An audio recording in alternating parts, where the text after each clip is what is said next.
Saudara, keluarga Yosua Huta Barat memberikan kesaksian dalam sidang kasus pembunuhan berencana Brigadir Yosua. Keluarga mengungkap banyak fakta seputar sosok Brigadir Yosua.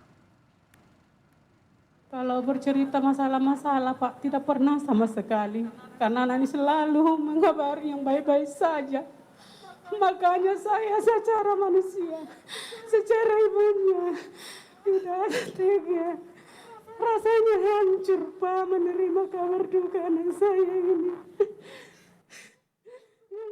Ibunda Brigadir Yosua Huta Barat, Rosti Simanjuntak, tidak bisa menahan tangis saat menjadi saksi sidang pembunuhan berencana Yosua dengan terdakwa Richard Eliezer Selasa lalu. Rosti mengaku anaknya tidak pernah mengeluh terkait pekerjaannya sebagai ajudan Verdi Sambo. Kekasih Brigadir Yosua Huta Barat juga bersaksi di persidangan. Vera Simanjuntak menangis saat menceritakan pesan Yosua yang sedang mengalami masalah. Tanggal 21 Juni, dia video call saya sekitar jam setengah 12 malam. Oke.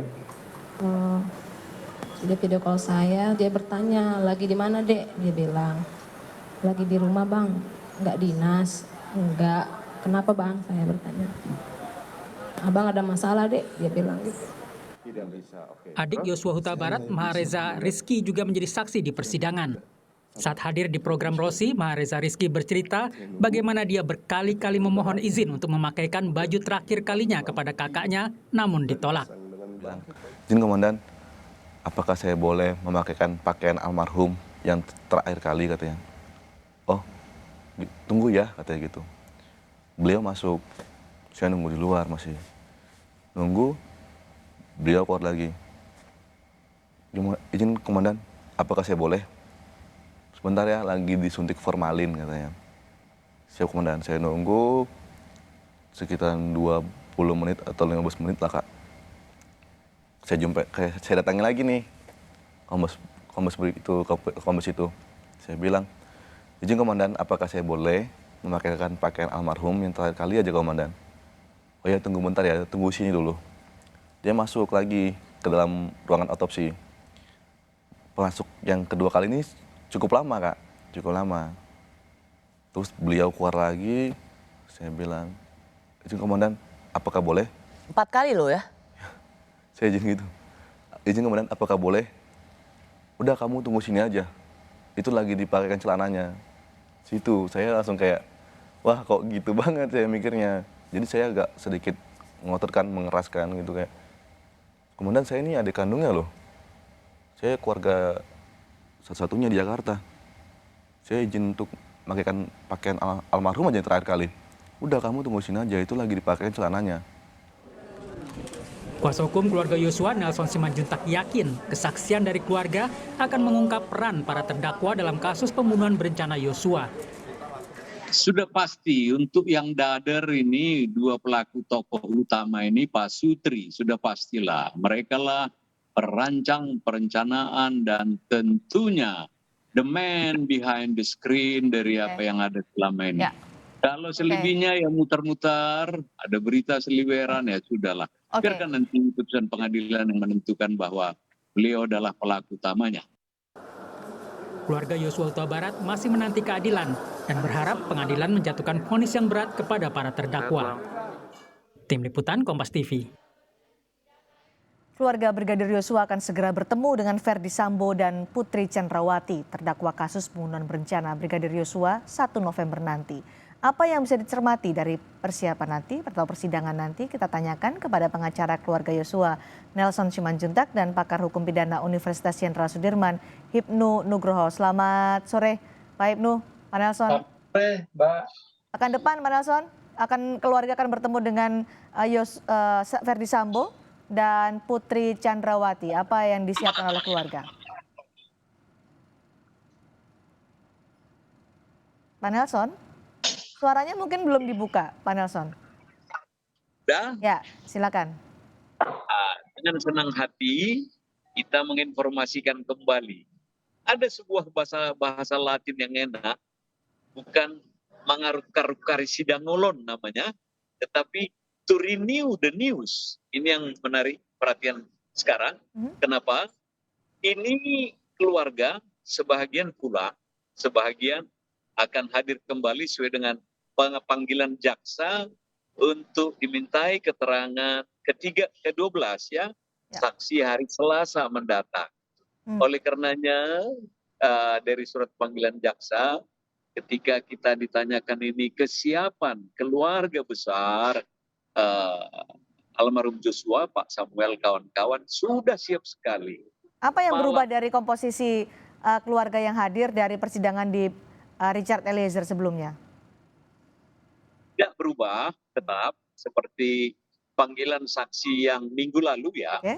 Nah ini Selasa akan dipanggil kembali, terdiri dari orang tua, kekasih hatinya Vera, dan 3 wanita-wanita pemberani itu yang 9 juta, baru petugas kesehatan ada 2.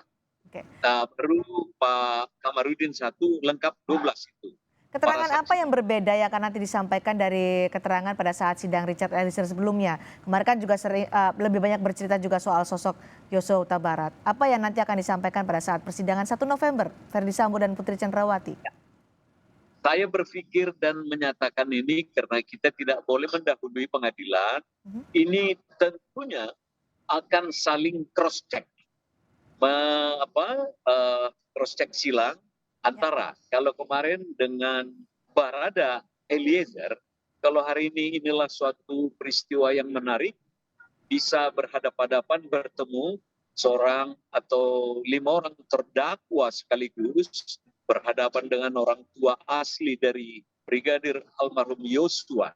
Tentunya ini difasilitasi oleh hakim yang mulia 3 orang, dan apa yang menjadi dakwaan daripada jaksa, inilah konfrontir, meminta keterangan untuk tidak ada lagi alasan dusta, pembohongan, dan ini konkret kisah nyata yang harus disajikan di pengadilan tentunya nantinya sesuai dengan prosedur KUHP dan KUHAP. Oke Pak Nelson, jadi bagaimana dengan kesiapan secara psikologis dari keluarga? Kemarin kita melihat sempat ada suasana emosional ketika persidangan dengan Richard Eliezer, ketika Eliezer bersimpuh ke orang tua Joshua Huta Barat. Nanti ketika bertemu dengan Ferdy Sambo dan juga Putri Candrawati, kesiapan secara psikologis akan seperti apa nanti keluarga Joshua? Apakah nanti akan emosi?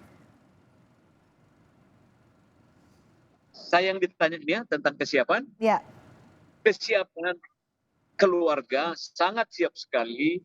Mereka menahan emosi, menahan perasaan, menahan tentunya batin di hati selama ini. Yang anak kandung siapapun di muka bumi dinyatakan bersalah, sudah korban meninggal dunia. Tentu dia akan mengungkapkan peristiwa-peristiwa hukum, apa yang dialami, dirasakan, dilihat, dan apalagi ini adalah kebenaran material. Setiap saksi yang akan menyampaikan informasi-informasi, data-data, bukti-bukti, maupun apa yang diharapkan oleh pengadilan nantinya. Ini saya tanyakan karena kan selama ini keluarga selalu menyebutkan bahwa dalang kemudian otak yang ada dalam kasus ini adalah Ferdy Sambo dan Putri Candrawati, meminta mereka untuk berbicara sejujur-jujurnya. Jadi ketika bertemu nanti, itulah yang akan dicermati oleh publik. Bagaimana pertemuan antara keluarga Joshua dengan Ferdy Sambo dan Putri Candrawati. Jadi sudah siap ya, Pak Nelson? Sudah siap sekali. Siap sekali. 12 orang. 12 orang. Baik, Pak Ibnu, apa yang Anda cermati dari kesaksian keluarga Joshua di persidangan sebelumnya dan nanti prediksi Anda di persidangan pada saat Ferdy Sambo dan juga Putri Candrawati? Ya, terima kasih. Besok kalau kita kembali pada KUHAP di pasal 160 ayat 1 huruf B, bahwa yang dihadirkan pertama kali adalah saksi korban. Karena korban almarhum Joshua sudah meninggal, maka ada keluarga, bapak ibu sampai derajat ketiga. Ya. Yang menarik besok adalah bahwa kalau kemarin kesaksian-kesaksian yang terjadi adalah mendukung kepada Baradae untuk membuka informasi, membuka suatu data untuk tidak ada ketakutan walaupun berhadapan dengan jenderal, tapi besok tidak ada suatu emosional mungkin terkait bahwa merekalah yang merupakan tanda petik terduga dan gitu, terdakwa sebagai seorang dader pembunuh berencana sadis. Lah, inilah yang mungkin besok akan terjadi sifat sangat emosional sekali dari keluarga korban kepada para terdakwa. Mudah-mudahan suasana emosional besok bisa terkendali dengan Oke. baik oleh majelis hakim. Sehingga informasi-informasi keterangan-keterangan yang disampaikan para korban itu sangat mendukung terhadap surat dakwaan yang dibuat oleh jaksa penuntut umum. Oke, Karena kesaksian seperti apa yang Anda harapkan untuk bisa mendukung dakwaan-dakwaan itu dari keluarga Yosua? ya, kesaksian saya mendukung terkait satu, pertama adalah penyebab terjadinya suatu peristiwa hukum. Oke. Baik sebelumnya, baik sesudahnya, Ya. kan gitu kan. Sesudahnya apalagi terjadi adanya suatu rekayasa. Ini kan suatu yang sangat memberatkan dalam suatu peristiwa pidana. Oke. Sebelumnya terkait dengan masalah-masalah yang ada suatu dugaan ada pembunuhan, ada squad tertentu, ada suatu hal-hal yang sangat mempertanyakan keluarga korban, itu muncul. Besok ini yang akan, makanya di dalam konteks hukum acara pidana, keterangan korban sangat amat bisa mendukung dakwaan yang dilakukan oleh penuntut umum. Sudahkah itu disiapkan, Pak Nelson? Pak Nelson? Sudah, ya, semua sudah siap. Ya ini tadi tidak ada perubahan, malah tadi TV mengungkapkan tangisan sebenarnya sudah tidak ada air mata lagi untuk ibunda. Bapak Yosua sangat tegar sekali. Mereka mengharapkan apa yang diminta ketentuan perundang-undangan kita, kebenaran material yang harus disampaikan. Tidak ada dusta, tidak ada di belakang ini, tidak ada the man behind the script untuk keluarga ya. Apa yang mau diumpetin lagi? Kisah nyata ini jangan sampai black mirror untuk peradilan, untuk kondisi hukum di Indonesia ke depan. Harapannya hanya berikan kebenaran, bagi yang benar, berikan hukuman kepada yang salah. Oke, Pak Hipnu tadi memperkirakan besok akan sangat emosional pada 1 November ketika keluarga Yosua bertemu dengan Ferdi Sambo dan Putri Chandrawati. Terlebih dalam sidang Eliezer kemarin, Pak Kamarudin Simanjuntak menyebut bahwa Putri Chandrawati ikut menembak Yosua. Pak Nelson, tanggapan Anda soal ini? Ya. Tanggapan Anda soal ini bagaimana?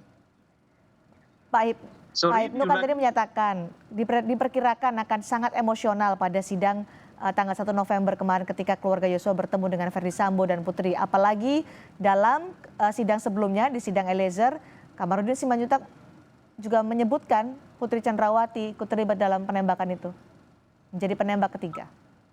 Baik, awalnya memang sedemikian. Saya langsung mempertanyakan kepada idol saya yang baik hati itu.